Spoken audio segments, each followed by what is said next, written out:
Welcome back to the Steer Clear podcast. We're here for episode 6, and we have a lot to discuss today. I'm your host, Dom Caps, and again, I'm joined by Wesley Riddle. How's it going, Wes? It's going good, man. Glad to be here for the third time on the podcast, and I really appreciate you having me on. No, definitely. It's been a good first 2 times we're on here, so why not bring you back again? And you guys can actually follow us on Twitter. My Twitter handle is @DomCaps11. And Wes's is at All That NASCAR. So make sure you go check us out on Twitter. Give us a follow. We provide some good content. I know Wes actually comes up with some crazy stats that I do like and retweet when you do put those crazy stats up on your Twitter. Yeah, they're a lot of fun. I always try to find some new things to look up and research and do some adding and statistics for, because I think that's one thing that a lot of fans like. They like the interaction with stats, and plus I'm newer to Twitter, so I was trying to find ways that could be a little bit different, and I thought that would be a fun way for not only other people that are trying to find new people interested or engaged in NASCAR, but I thought it would be fun for me too, because I have always been a big stats freak when it comes to the sport. So, yeah, it's definitely a lot of fun trying to come up with new and creative stuff. I think Larry Mack would enjoy that. I think you should talk to Fox or Larry Mack, maybe be his right, his wingman. If he can't come up with a stat, you give him one of his crazy stats. It'll help him out with the trends. And I'm all for trends. I love my guy Larry Mack, and I will definitely, if he's interested, be interested in joining along, because I am in search of a full-time position. So definitely hit me up, Larry Mack. It's actually interesting. Last year at Charlotte for the Coke 600, when I was meeting Jeff Gordon, I did see Larry Mack because we were right outside the Fox, talent trailer. So I got to see Larry Mack. Maybe he'll remember my face. I can get you that connection. Yeah, definitely pass that on. So also, before we get started here, make sure you go check out Belly Up Racing. That's just at Belly Up Racing on Twitter, and also Belly Up Sports at Belly Up Sports. Definitely a huge following. We're getting that NASCAR program boosted. This is the second NASCAR podcast, so getting NASCAR out there to the belly up, the sports world. So we're gonna move into our first topic of the day, and obviously Kevin Harvick winning at Texas, a huge statement from that Ford team, a team that we were kind of sleeping on. The Ford was kind of quiet. He moved his way to the round of 8. Not much. He hadn't done anything impressive, nothing like we were used to out of the Ford team, but he did enough to win his 3rd consecutive fall race at Texas. And ultimately, that's all you need. You just got to get to the round of 8 and win one race, and you're in the championship 4. And the 4 car just proves again that he's going to be someone to mess with for the championship. Kevin Harvick's just a phenomenal driver, and he has been ever since Stewart-Haas has come together, because I think I talked about at one point, he's won so many races, I think almost more now with Stewart-Haas than he did when he was at Richard Childress. And I feel like we remember his time more when he was at Richard Childress, especially back in his earlier days. But this was actually my pick last week to win. I wasn't 100% confident in it, seeing that he's already won. He won 2 Texas races in a row before this. I thought the 3rd would be a little pushing it, but he was able to go out there and get the job done. And the big reason that I thought Harvick would be able to do it, that I did mention last week, was that he has finished in the top 10 at these final 3 tracks. If you include Texas and look at ISM and Homestead, 8 times out of the last 9 years, he has finished in the top 10 in every single race. So these last 3 races have always suited Kevin Harvick really, really well.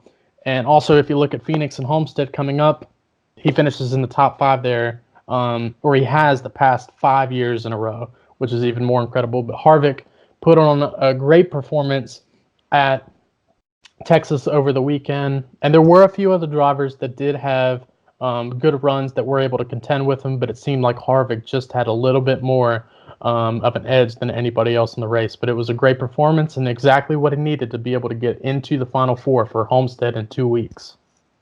Yeah, all the Stewart-Haas racing cars really hit the nail this week at Texas. They finished 1, 2, 3. with Almirola in second and Daniel Suarez in third. Suarez still not sure if he's going to return into that ride next year. So definitely a good ride to potentially, get him that contract for next year in the 41 car, not letting Cole Custer take that one away from him after a season. Clint Boyer had his flash. He was up there for a little while. I think just circumstances knocked him out of that one. He definitely hasn't had the best luck. I'd expect a lot more out of Clint Boyer next year. Definitely not the year he was expecting after winning a few races last year. And it just seems like Harvick I feel like he's one of those guys that can turn it on just out of nowhere. He can, putts around, back end of the top 10, top 15, and then just all of a sudden, bam, he's just the fastest car. So that's the one thing with Homestead. The last couple of years, he's kind of missed it, but I doubt they're going to not be relevant in the championship hunt for a third year in a row. I think he's got to be one guy to watch when it comes to Homestead. I think Rodney Childers and that team is just too good to miss it again. Oh, I 100% agree. If you look at Kevin Harvick and the last 9 years, he's finished either first, second, or third so many times that the only other positions that were worse in the past 9 was 8th, and that happened twice. So if he's not finishing 8th, he's up there contending for the championship. And of course, Homestead has been one of his best tracks. I mean, his worst finish is 20th, and that came in 2002. And besides that, it was a 19th, and every other race he's finished inside the top 10. So whenever you go to Homestead, Kevin Harvick is going to be a factor. And I think that, of course, he's always want to look towards being a contender for the championship. And I know he didn't really have the best year, didn't start off on the right foot, but the second half of the season, that Texas win was his 4th. Now he's going to be able to chase down a championship. It seems like the momentum has kind of shifted towards him maybe being the championship favorite when we get to Homestead. Of course, we always say, well, at one point we thought Hamlin was, and Kyle Busch at one point in the earlier part of the year. But if we look at it right now, I think Kevin Harvick, where they all stand, not just because he won the race, but because his second half of the year has been very, very impressive. I think that might play a factor in him being the championship favorite when we go to Homestead. Definitely.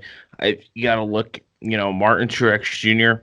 I think what that team did at Texas is somewhat impressive. He was sitting there like they're going under the hood doing everything, and they were running really bad the whole race. And for Truex to come back and finish in 6th, I mean, that's definitely shows you something that they, even when they're making big swings at the car, they're doing the right things, and I think that's only going to help at Homestead. If Truex is one adjustment away, I think he's going to. Honestly, I think Truex might be the favorite at Homestead. Just the way he's run there before, and the way this team has been able to make the right changes. Truex is also another one you got to look at that people are probably going to forget about here. Oh, definitely. He's won 3 races so far just in this final 10-race playoff, and those first 2 came at Las Vegas and Richmond, of course, and then at Martinsville. And then Homestead, a track that he's won at before, and also has excelled out throughout his entire career. Ever since he was a rookie, he was doing great at Homestead. Finished second in 2006 with DEI equipment, which was phenomenal for an organization like that. So Truex, of course, another guy to watch. I mean, I feel like a lot of them are, but I think where we have to look at it right now, who's been performing the best when it comes to the guys that are going to contend, it's going to be Kevin Harvick and Martin Truex Jr., which is funny because they were not the two the first little bit of the year that we thought were going to be those guys. We thought maybe Denny Hamlin midway through the season, and of course, like I mentioned, Kyle Busch in the first little bit. So the tides have shifted a little bit, and I think it's going to shape up for a really interesting championship battle when we head to Homestead. Yeah, and speaking of Hamlin had one issue, and this wreck, not much you could do. I mean, he tried to. Honestly, I think he kind of slid up, unintentionally into the PH1, which, in my opinion, did not help the racing. I think that honestly just hurt it more. It made the track more treacherous toward the beginning of the race, which shouldn't happen. Because why are we letting drivers go up there and you can't use it unless it's, heated up and run on, but the only way to go up there and get it warmed up is cars going up there. But when they go up there, they wreck. So why does it take 4 guys going up there to wreck to finally get it to get going and be useful? Man, I wish I had the answer. It was really unfortunate because, of course, it happened to Hamlin, and it also happened to a few others throughout the race. We saw so many drivers just barely get out of the groove. I mean, they were only a couple inches further up than some of the drivers running as high as it was possible, and they were getting in that sticky or that substance up at the top of the track, and it was um, causing them to wreck. And unfortunately, it did cost Hamlin there in the race. But I feel like a bigger factor was the grass. I mean, if you look at the grass, and not even just the grass, but like the jump that he hit when he hit the end of the grass to where it meets with the pavement, kind of making like the little mini oval on the inside of the tri-oval. It launched Hamlin in the air and caused him to fall back down and destroy the whole front end of the nose. But it was just unfortunate circumstances, like you mentioned. The only positive I think he could really take away was that he wasn't the only one that had problems that ended up getting in situations like that. We saw, of course, Jimmy Johnson, a little bit different, but Brad Keselowski and Ricky Stenhouse had the exact same thing happen almost at the same time. Stenhouse having nowhere to go, and Hamlin was able to finish 28th, ahead of Chase Elliott too, who also had his problems. And Hamlin was able to get a few points, but I think it was enough to keep him in this championship hunt because, unfortunately, he is 20 points out, but there's still the chance if he goes out there and gets good stage points. I feel like that should be his priority when we hit ISM before it comes to winning. I think stage points is going to be key. He still has a chance to maybe make it in the championship 4. Yeah, call me crazy, but the track should be embarrassed. I mean, we saw what Charlotte did, and it worked. Cars were able to slide through the grass or the infield and not, be damaged. There's no Right. reason that it's 2019 and a car slides to the grass and should be unscathed, and the race is ruined because it destroys the front end. It just digs in, and the car should not be, flying up in the air like that because of the grass just destroying the cars. It's unacceptable. The tracks need to fix that. There's absolutely no reason that a day should be ended because of a simple spin. No contact with anything.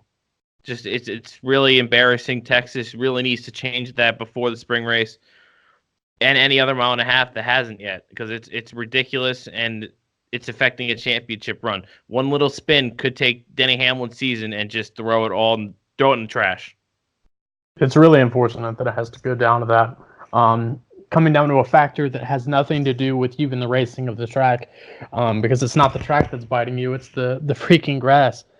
So it's unfortunate that, of course, it happened to Denny Hamlin, but I think the more of us, and of course the drivers that speak up when it comes to situations like this, the better the chance that they could have to be able to fix this problem, this recurring problem that's happened multiple times over the past few years with the grass just destroying the front of so many cars, causing so many drivers to launch off when they make contact with the one piece of concrete that cuts through to make that little oval, like I mentioned in the tri-oval. Different tracks, multiple tracks. Of course, Charlotte, like you said, but then they changed that, so that's better now. But a lot of other places. So definitely something that, I guess, like I said, if more people speak up, it'll be something that could change, but we'll have to wait and see. Yeah, and it's really unfortunate. Denny Hamlin, one of the most consistent drivers of the year, 18 top fives, over 20 top tens, and he's run real well through the playoffs. And one little mistake, and he's 20 points out. And then it's unfortunate for him. Also, we got to talk about Chase Elliott. You mentioned it. Chase Elliott slipped up on lap 9 into the wall, and his issues in the playoffs just continue. And now he's sitting, it's got to be near a record 76 points out, 77 points out.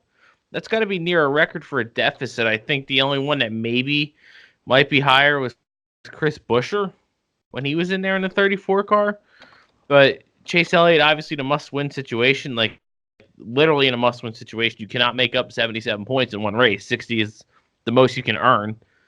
So, I mean, Chase Elliott in trouble. He had the problem, broke the axle at Martinsville, gets to the wall at Texas. Definitely backs up against the wall for Chase Elliott. Oh, definitely. I was going to add that.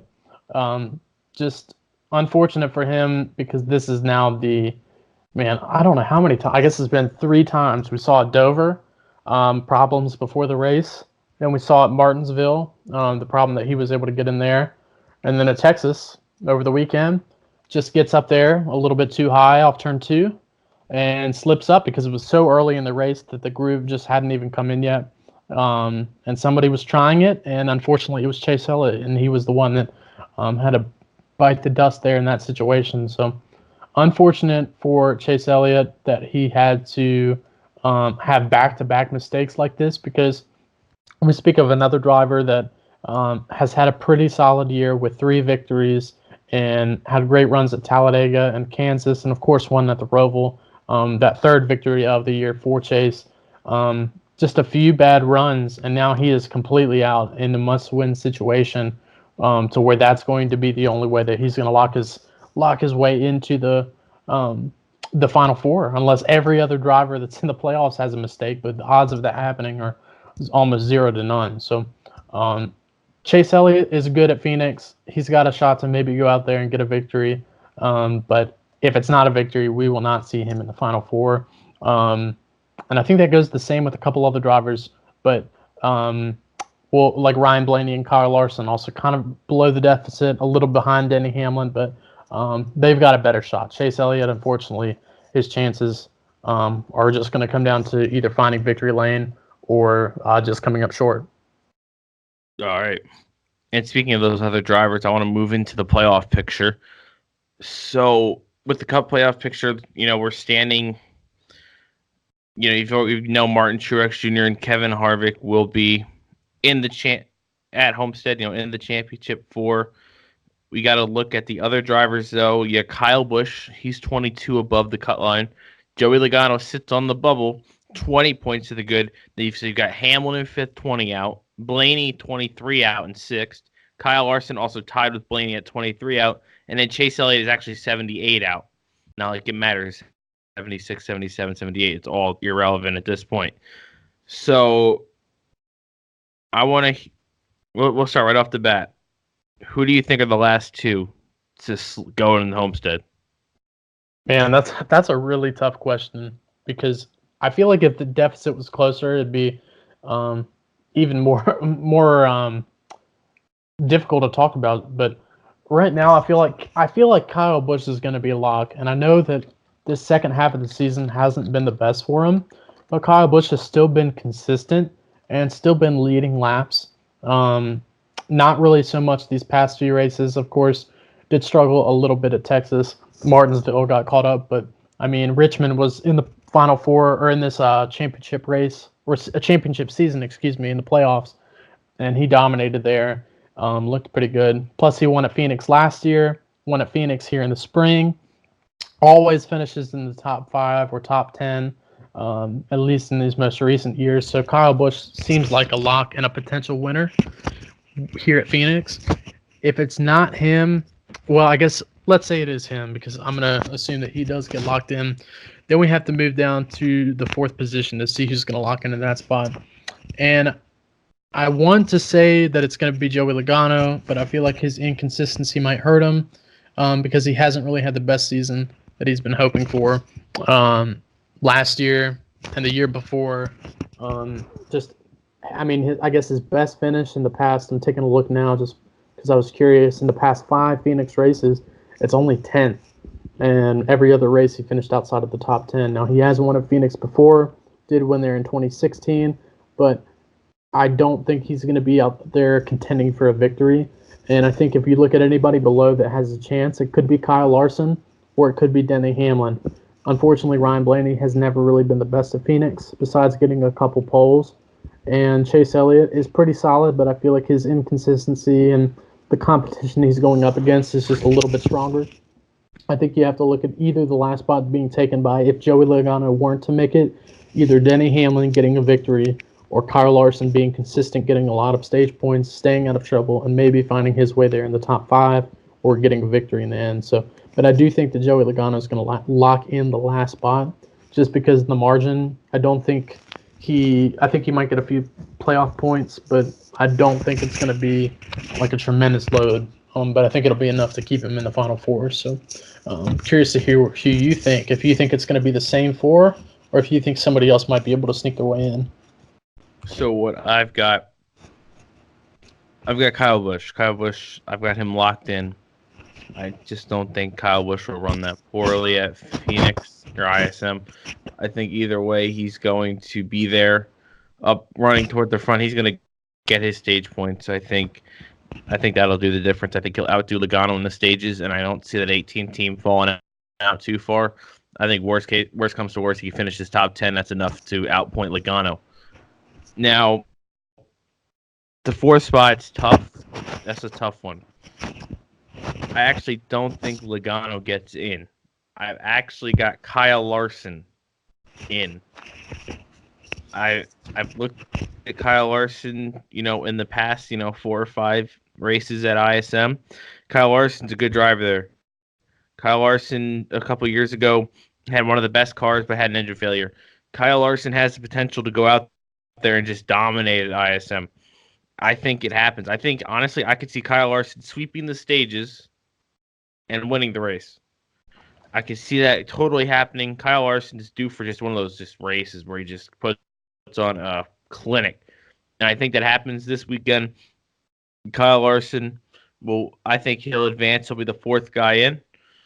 And unfortunately for Hamlin and Logano, that's going to lead them out. I think Chase Elliott's going to have a good day. I think Chase Elliott will be up there.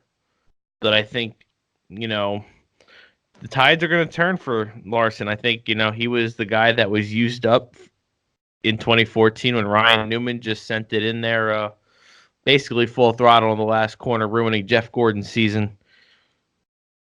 In 2014, I think Kyle Larson comes out and instead of, being used to help someone else, go to the championship four, he's going to help himself go into the championship four by winning, probably not in that same fashion. I doubt he has to run someone up into the wall.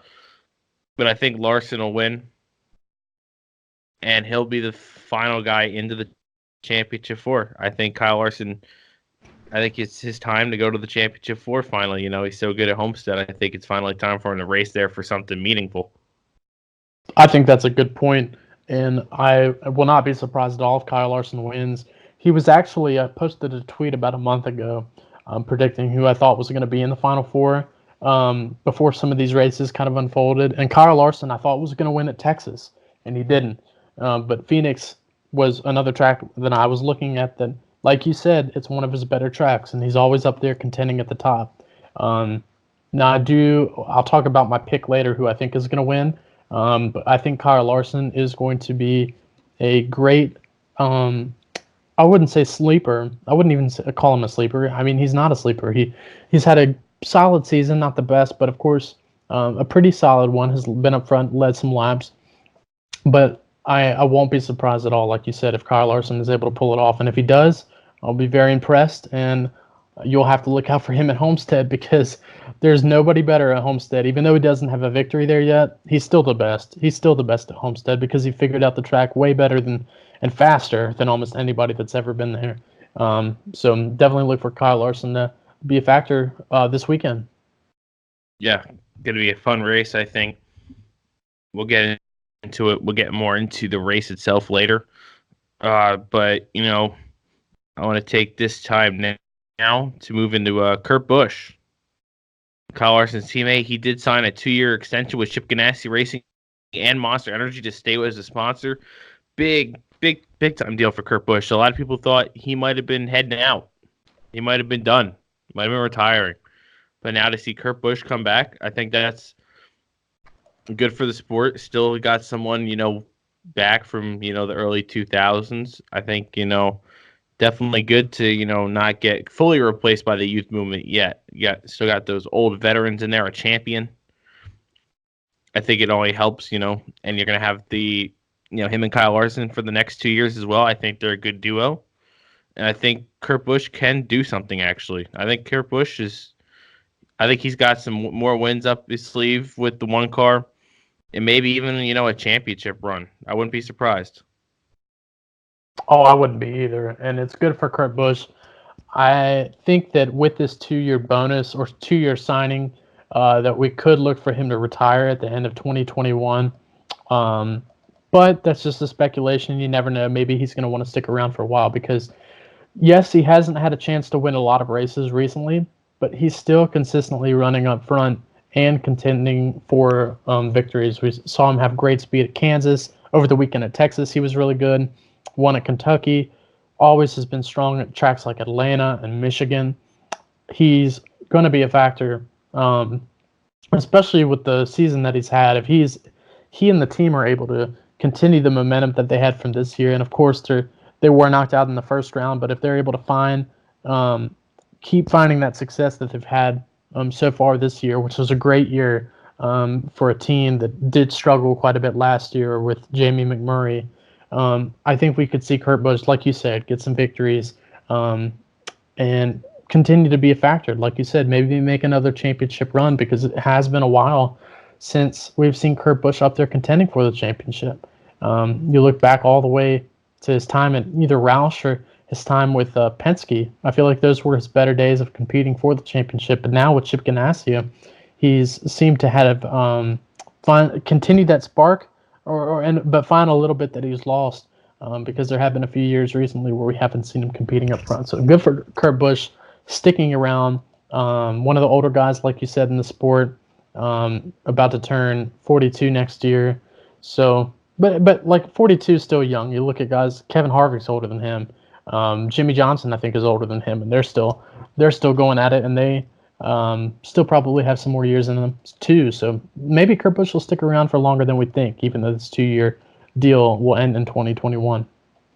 And with all this Kurt Busch talk, I want to lead this into our first stage break.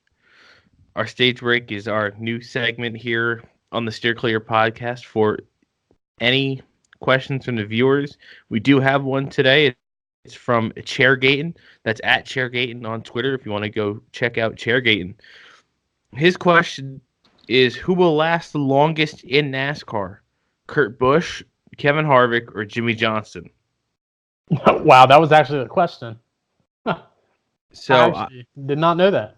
So I want to hear your opinion first. Who do you think stays in the car longer?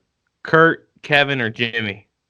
That's so funny. I honestly did not know that was going to be the question. I just kind of brought it up because I thought about it when we were talking about Kurt Busch. But I guess when it comes to those three, for me, I think it's an easier answer, and I could be wrong. Maybe you'll be able to come up with a good argument that isn't for this, but I think Kevin Harvick. I think when you look at Kevin Harvick, his success and where he is at with Stewart-Haas and how successful he has been over the past few years and the numerous times that he's been contending for a championship, I think I think it would be crazy to think that he would retire unless something else, something circumstantial, or maybe gets a different offer, or maybe just wants to spend more time with his family. But I feel like when you look at especially the success at where they are right now, I feel like Kevin Harvick is going to be the guy to stick around the longest because he is still contending for championships. And unfortunately for Kurt Busch and Jimmy Johnson, we just talked about Kurt Busch. He still could contend. He's running up front still, but it's just he's not able to find those victories, and his continuous change of teams is a little bit concerning. Also seeing this 2-year extension. Then you look at Jimmy Johnson. This is going to be the third straight year he finishes outside of the top 10. Has had a few good runs this year. Of course, always runs great at Texas, but besides that, I wouldn't even say luck has really a little bit has been unlucky, but some of it has also just been mistakes. We've seen Jimmy Johnson make a few mistakes, like at Texas. Made a mistake by just going up, losing grip there on the bottom and crashing. So I think when it comes down to it, it's going to be Kevin Harvick. Who do you think it's going to be? Oh yeah, no doubt. I think Kevin Harvick He has no signs of stopping. He's continuously making the championship force, so there'd be no reason for him to stop. Performance-wise, wouldn't stop him. And there's not much else to it. Kevin Harvick's just the best out of the three right now, and Kevin Harvick, if you wanted to retire based on performance-wise, that won't be happening anytime soon. He's the lead dog at Stewart-Haas, and that's just not going to change. So, Jimmy Johnson's kind of paving his way out. I think next year's his last year. And Kurt Busch, I agree. I think he's done after this contract. So I think the next 2 years, you're going to see Johnson and Kurt Busch out of the sport, driving wise. And Kevin Harvick, I think he's going to be here till probably 2024, 25. Honestly, I think that's where we see the end for Kevin Harvick. I think that's a good way or a good perspective when it comes to this, because Kevin Harvick, just his success is a lot higher. Plus, we haven't heard anybody ever mention, Kevin, are you thinking or considering retirement? We have heard that question drop so many times when it comes to Kurt Busch and Jimmy Johnson. So definitely think you're right on that one. And, from the old geezers, I guess you could say, of the sport to maybe the youngest group in the Xfinity series next year. An interesting group, to say the least. Next year at Joe Gibbs Racing, in the 18 car will be Riley Herbst full-time, the 19 car Brandon Jones, and the 20 car Harrison Burton. Now talk about an interesting group of drivers. Before I even delve into this, what are your initial thoughts here for next year for Joe Gibbs Racing? I am not 100. I'm not 100% sure how to put it into words. It's a. I think you just nailed it on the head. It's an interesting lineup. I think for Harrison Burton, that will be a good step and a good change, because he already had 2 full years with K&N and did have a pretty solid year with the Truck Series. Not great, and unfortunately hasn't got a victory, but he's run better, I feel like, in the Xfinity Series than he has in the Truck Series and the start that he has had, which is kind of funny because you'd think that he'd do better in the trucks with, as some say, a quote-unquote not as difficult playing field. But so I think Harrison, I think that might be a good move for him. But then we got to look at Brandon Jones. Oh, man. So he was able to, of course, get that victory at Kansas and did have a good run at Texas. But it's just the consistency factor, the numerous DNFs he's had, the little stage points he's been able to gather, the few laps he's been able to lead. No poles at all this year, I don't think, driving for Joe Gibbs in a car that was one of the best a few years ago. I don't know if he's going to be able to improve or not, because, I mean, it's been a good year, and you could say that he's improved from years past, but I just don't see it a full lot. A little better than last year, of course, but I don't know where or how far he's going to be able to go. Maybe he's already hit his cap, and it took almost 150 races for him to score his first victory. Well, and then we move on to, last but not least, Riley Herbst. Riley Herbst, he had 5 DNFs in ARCA, but across 2 years, and only scored 1 win with Joe Gibbs. And then you look in the K&N Pro Series back in his day, he wasn't able to score any victories there. In the E Series, didn't score any victories. The Truck Series only has 1 top 5 across 7 starts, with Kyle Busch, especially Kyle Busch being the main team he's been with. And then Joe Gibbs, these past couple years, his best finish is 6th in 9 starts. It's an interesting move. I don't think it's going to fare well for him. He's still only 20 years old.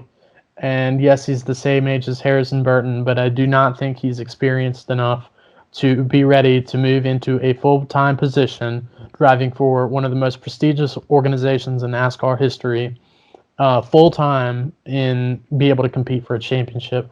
I think I think he could just keep it out of the wall and be consistent, but I think the consistency is going to fit between like 5th and 15th.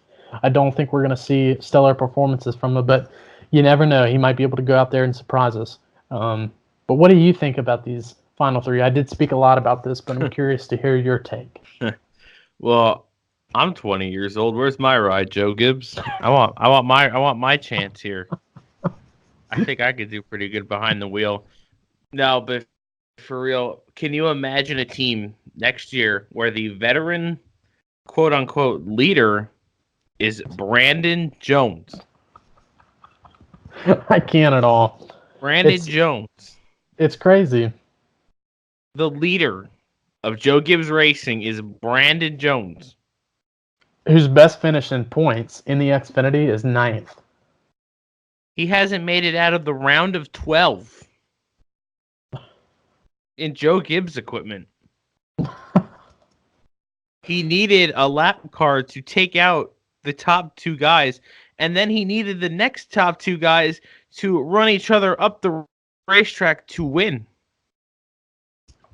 And if you look at it too, Werner's in points. I mean, out of every driver that made the final 12, he was back there battling with Ryan Sieg, an underfunded team, for like 11th or 12th in points. And if you look at it now, you've got guys that haven't had good seasons, or have had good seasons but haven't in the past, like Michael Annett, Noah Gragson, Austin Cindric, guys that are kind of inconsistent. They're ahead of him, and they don't have the best equipment when you look at where the 19 is of Brandon Jones, and they're all ahead of him in points.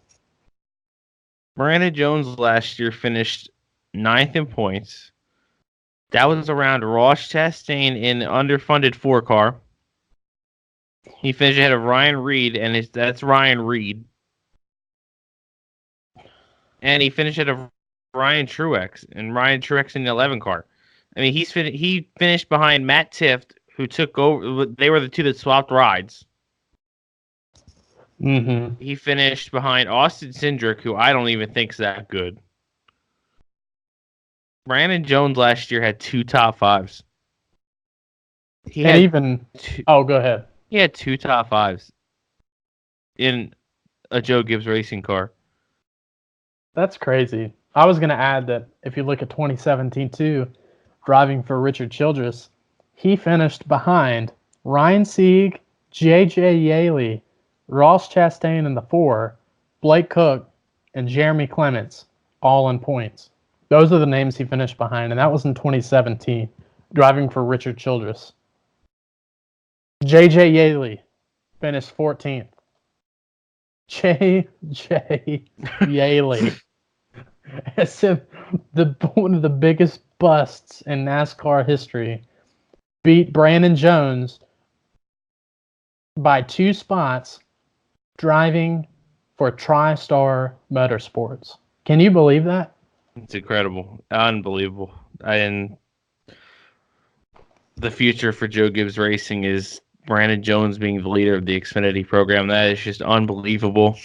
I can't wrap my mind around it. I think Harrison Burton, yeah, he's going to do all right. I don't think he's going to do anything fantastic next year. He might get a win. I don't know. I think it'll take him a couple of years to get going. And Riley Herbst, maybe a little too early to be going full-time Xfinity racing, but if you look at it, Chase Elliott didn't do trucks. He jumped right to the Xfinity series, and he seemed to do all right. So, I mean, I'm not going to say Riley Herbst is going to be like Chase Elliott, but I think Riley Herbst I think he's going to do better than people are making him out to do. I think Riley Herbst will make the playoffs. I think he could get a win. You know, maybe he gets a full season under his belt. I think just by the nature of the cars, I think all 3 of them are going to make the playoffs. And I'm actually now intrigued as well to see what they do if they make a 4th car for Kyle Busch, Denny Hamlin, Eric Jones. I think they'll have to make a 4th car, like a 54 car, the 81. Oh, definitely. They're going to have to. I don't think Kyle Busch is going to stop. I think he still wants to get that 100 wins in the Xfinity Series. Denny Hamlin's only driven like 1 or 2 races a year anyway. So I mean, if he doesn't, then he doesn't. I think it's more of the sponsors want him to do it. And Eric Jones, I think he should continue to do his 5, races or 7 or whatever he does. More on time or on track time always helps him out. And then Christopher Bell also. And then Christopher Bell's going to run some part-time. He's going to want to run some part-time Xfinity Series races to get more track time. So definitely going to be interested to see what Joe Gibbs Racing does with a 4th car in the Xfinity Series, because this has got to be the first time where we had 3 full-time guys. It's usually just like 1 or 2. And then they have the Cup rotational guy. So it's going to be interesting. Like I said, interesting. That's all you could say about the Gibbs lineup for next year. And speaking of the Xfinity Series, I want to move into the Xfinity Series playoffs. And right now, the playoffs, they sit like this. Christopher Bell, with his win at Texas, he's going on to Homestead. And then you've got Cole Custer, 52 to the good. So I think he's literally just got to earn like 5 points at the minimum, and he'll be in. Tyler Reddick is 36 ahead. And then you got Justin Allgaier in 4th. He's 18 above Chase Briscoe. And then Michael Annett, 28 back. Austin Cindric, 31 back. And then Noah Gragson, 47 back. I'd say everyone behind Briscoe's in a must-win. And is Michael Annett really going to win? Is Austin you never know. Cindric? Yeah. I'm thinking that the championship 4 right now it's going to stay. I can't see anyone else really messing it up. I think the 4 that are in right now are the 4 that should be in, honestly. Oh, definitely. I think the only other driver you can make an argument for is Chase Briscoe, and that's because Chase has had a very, very solid season for the 98 car, which the 98 car had never really been the most competitive in the field. But Chase has been able to turn that car into a tremendous direction, a really underrated, and also really respected driver in the field. Sometimes a little too clean, but still a guy that can maybe sneak his way in. But like you said, I don't think the top 4 is going to change, because when you look at the guys that are in the Final 4, especially the guys lower, like Justin Allgaier, his consistency is key, and I think that's what's going to help him. And then you look at Tyler Reddick, who's in 3rd at the moment.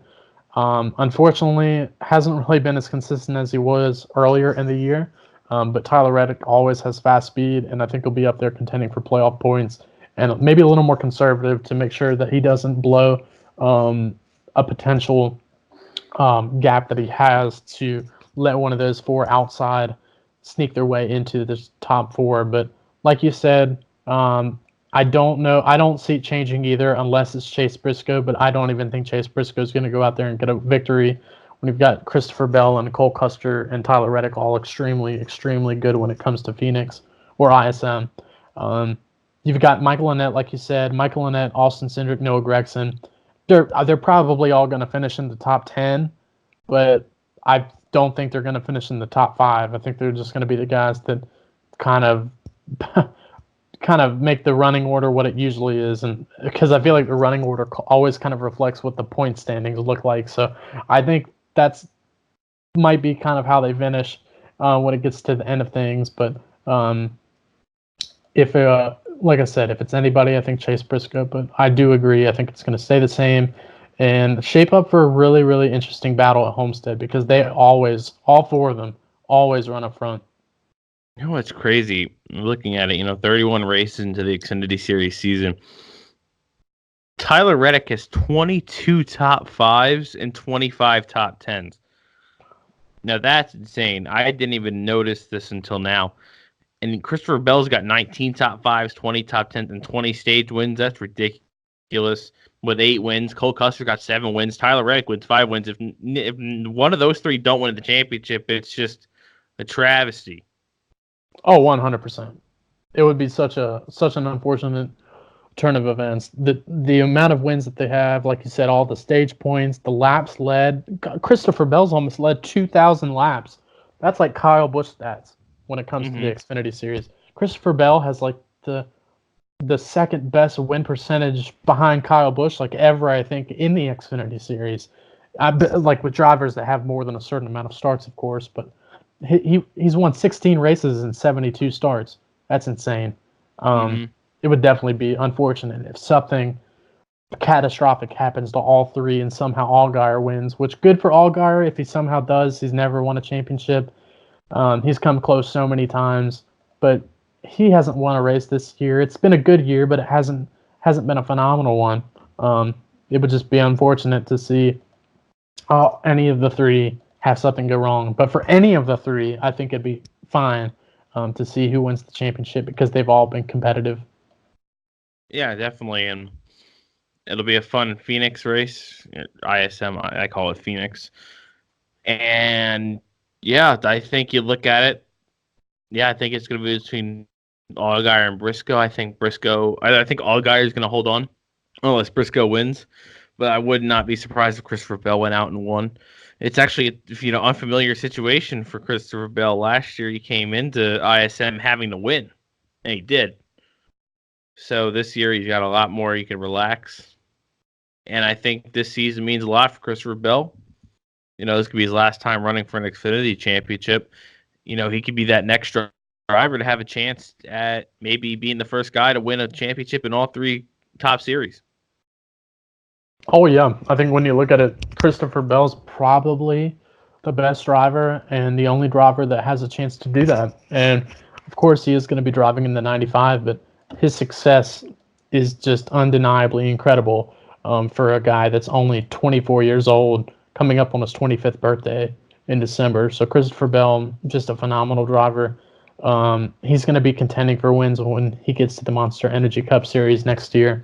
And I think it would put the how do they say it? The nail in the coffin if he wins the championship this year, because he did win the championship in 2017 in trucks after coming up short the first year in 2016, came up short last year in 2018 in the Xfinity Series.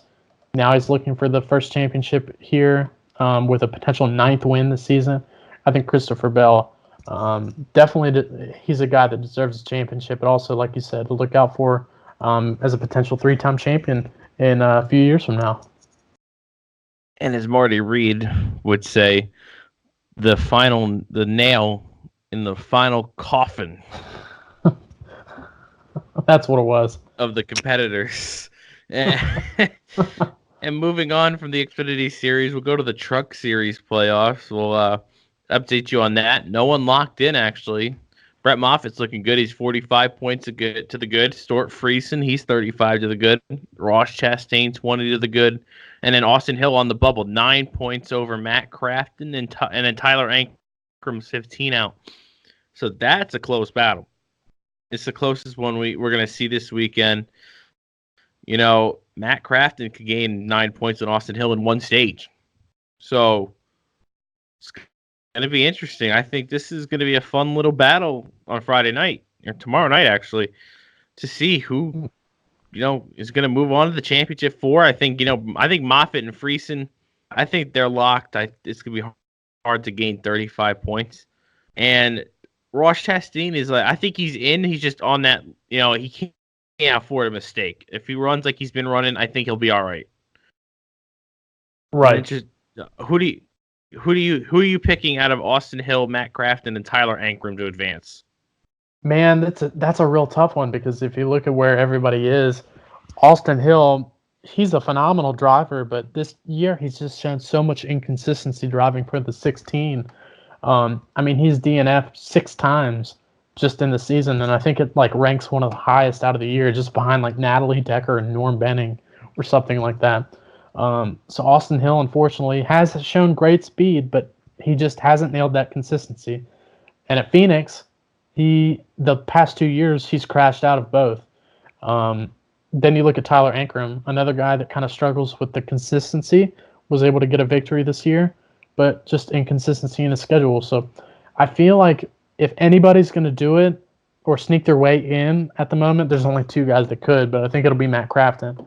But I, for some reason, think Austin Hill is going to be running top 5 in the race, and I think we'll see him maybe contend for a victory, But I think that Austin Hill somehow is able to stay or just find the consistency, get enough stage points, and keep Matt Crafton there out of making the championship four because Crafton's, I mean, he's had a consistent season, but not a season that he probably hoped for because he hasn't even got a victory. And also, he's never really been a contender for victories at Phoenix. His best finish in the past 4 years is only third. So, um, I think Austin Hill's able to stay in there. What do you think? Yeah, I agree. I think what we have now is what we're going to have. Tyler Ankrum, I just don't think he's experienced enough to get in. Matt Crafton, he's definitely been consistent as well. He's had some things, go against him. It's going to be hard to see Matt Crafton beat Austin Hill. Austin Hill, 3 wins.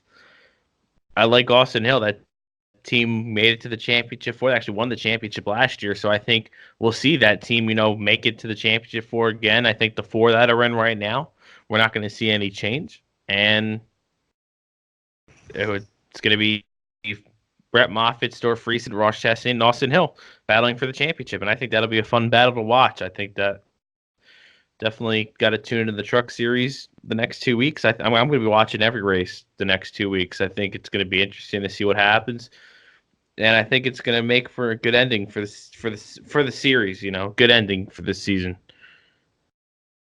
No, 100%. I agree. I think all these championship battles are. I mean, we probably say it every year, but I feel like this is one of the years where there are multiple drivers in every single series that no one has really shown enough dominance to be able to say, yes, I am going to be 100% the championship favorite and I will win the championship. I feel like every series, any of the Final Four that we're going to see, especially in the trucks, I feel like especially in the trucks, um, has a chance to win the championship. Even the Monster Energy Cup Series too, and then the top three in the Xfinity Series. Allgaier not as much. Here um, in the Truck Series, I guess maybe not as much with I don't know Friesen. I mean he's consistent, maybe not. And then you look at the big series. I'm not gonna say anything more. I think I'm just confusing myself. I think it's just they're all going to be so competitive, and I think we're going to see three incredible championship battles when we head to Homestead. All right, and let's move into ISM for the Cup Series.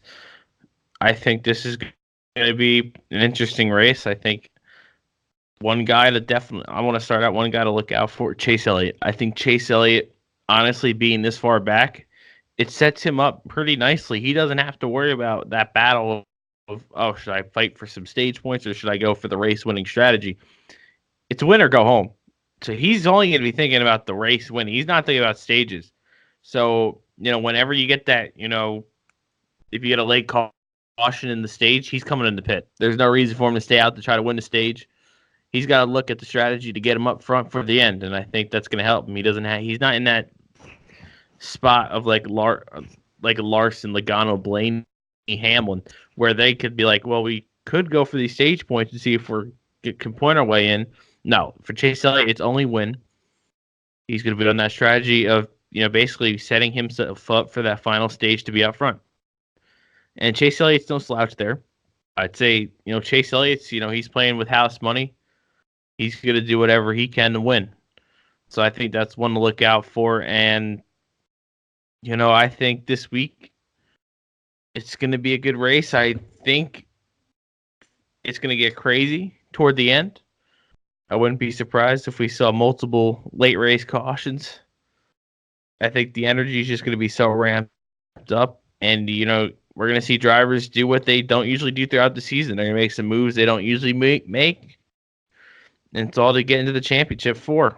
And that's what's going to make this race pretty fun to watch. I think we do have a pretty decent sized wreck, if not a big one. I think it's going to go crazy, and I wouldn't be surprised with how crazy and topsy-turvy these playoffs have been. I say Kyle Busch is a lock. Don't be surprised if Kyle Busch makes the slightest contact with someone and he cuts a tire down, and he's done. So this race is going to be unpredictable, in my opinion. I think it's going to be one of the craziest ISM races we've seen in years, and I think a lot's going to shake up. Oh, I won't be surprised at all. There's a lot of guys hungry to get in there in the Final Four. I mean, you've got, if you look at it the way it is, you've got 4 guys outside at the moment that have yet to win a championship. And then you look inside, and you've got 4 guys that already have won a championship, and they've won it in more recent years. And one of them is looking to keep, I guess, the stretch of new drivers winning a championship, because if it stays the way it is, we're going to see our first time, or the first time duo champion with this format. So they're all going to be very hungry to try to be able to capture a victory. And I think, like you said, Chase Elliott's going to be a factor, and Denny Hamlin's going to be running up front, maybe not going for the win, but like I said, looking for the stage points. And you look at Kyle Larson, another guy that's going to run up front. Blaney, I'm a little worried about, but he still could be able to find the right strategy to pull himself off maybe a pretty good run up there at the top 5, or be able to do a strategy like Chase Elliott and try to contend for the win, because they know that it's not one of their stronger tracks on the schedule. So it's going to be interesting. Like you said, really looking forward to it. I think we're going to see a very exciting race, and hopefully no single-hand domination from one of the guys that maybe already could be in the playoffs, but should be a really good one. So I want to ask you, out of the 4 guys out right now, if you had to have someone go in, who's going to be that guy that gets into the championship 4 that's outside right now? I'd probably go Denny Hamlin. Well, no, I don't know. Maybe Kyle Larson. I think Kyle Larson, like you said, could pull off a victory. I think Hamlin's strategy of just looking for stage points might not be the best idea, because I feel like a victory is what they're going to be able to need, because I feel like everybody's going to be running up front, and you can't just try to shoot for stage points if the guys behind you are also getting stage points, and the strategy may not work in your favor, and then you dig yourself into a hole that you can't get out of. But I think Hamlin needs to go for the victory, and I think if he can be the guy to do it, because he does run really well here. We've seen him lead a lot of laps recently at ISM. I think he could be the guy, but if it's not him, I would say either Kyle Larson or Chase Elliott. Of course, I just listed 3 out of the 4, but I think Hamlin will have the best shot. Yeah, I said Kyle Larson before, and move into the playoff drivers to steer clear from it this week at ISM.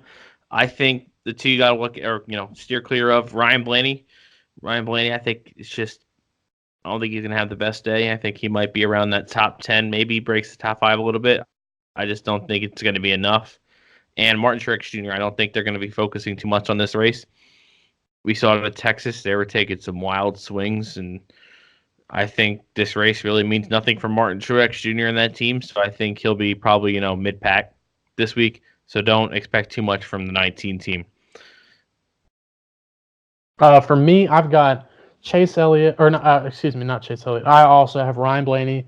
Ryan Blaney, just like I mentioned a few times so far in the podcast, his just consistency factor when it comes to not only the season, but here at the track hasn't really been the best for him. And my second is actually Joey Logano. When you look at Joey Logano, a guy that sometimes makes the wrong moves and gets a lot of people upset, as we've seen throughout the year at multiple different tracks. But not only that, when you look at Phoenix, it's not really one of his better tracks on the schedule, despite having a win here. I think that I think that'll run okay, but I don't think that we'll see him up there contending for a victory. So I think that he might be struggling to find track position and might put a few people in situations where they get upset with him, with Logano trying to move them out of the way to find his way towards the front to gain on a few extra points to keep him from falling out of the playoff picture. And plus, he's in that weird situation being there 4th, the last guy to lock in, but he's not safe. He's going to have to be really careful too. But his style doesn't really match with the word careful. So I feel like he's one guy the second of the 2 that you have to look out for this weekend. And before we wrap up here today, who you got winning the race? So I'm trying to go 2 in a row with my predictions. And to go 2 in a row, I've got to pick the guy that won last week too to help go 2 in a row, or to also go 2 in a row, and that's Kevin Harvick. I just think Kevin Harvick is so strong I mean, Kyle Busch is too, but I think Kevin Harvick's strengths when it comes to ISM, it's just incredible. And I think the momentum that he has is going to carry over into this race. And like you said with Truex, there's a chance he might not be up there, might not be as focused with Phoenix, more focused on Homestead. But Kevin Harvick has finished inside the top 10 inside the top 5 at Phoenix 7 times in a row, and 3 of those were victories. So Kevin Harvick's my pick to win. Also, to throw out a little underdog pick real quick, I'm going to go Eric Almirola, and for 2 reasons. The first reason, Eric Almirola coming off a great performance last week, and I think that that's the momentum that he needed to kind of shift the team back into a more positive direction.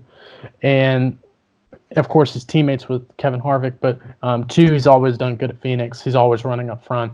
That's one of his better tracks on the schedule. And I think that Eric Almirola has a good chance to maybe pull off a victory and kind of boost that team's momentum and get ready for 2020. Yeah, definitely some good picks. I already mentioned my pick earlier, Kyle Larson. I think Kyle Larson's going to go out there and whip the field. I think he sweeps the weekend. Well, not the weekend, but the race. I think he'll win both stages and win the race, setting him up for a good run at the championship. That's who I've got. And unless you have any final thoughts here, Wes? That's pretty much it for me. Just looking forward to ISM, of course, across all 3 series. And I think that we're going to see a fantastic race, especially in the Cup Series. We've got a lot of drivers that are looking to, or I guess all the drivers that are out trying to be able to make it to their first or get their first championship. And then you've got the guys that are locked in at the moment trying to get their second championship with this format. So I think it shapes up for a really great race. And I'm looking forward to it when we hit Sunday. Yeah, make sure you guys tune into all the races this weekend. Next week, we're going to be talking about ISM, the wrap up from there. And then we're going to talk about championship weekend next week. We're going to predict our champions after, of this season. And we'll get looking into 2020 next week. So definitely going to be a fun time. For Wes, I'm Dom. Make sure you follow us on Twitter at DomCaps11 at All That NASCAR. And check out Belly Up Racing at Belly Up Racing and Belly Up Sports at Belly Up Sports on Twitter. Check us out, and we will see you guys next week. Thanks for listening.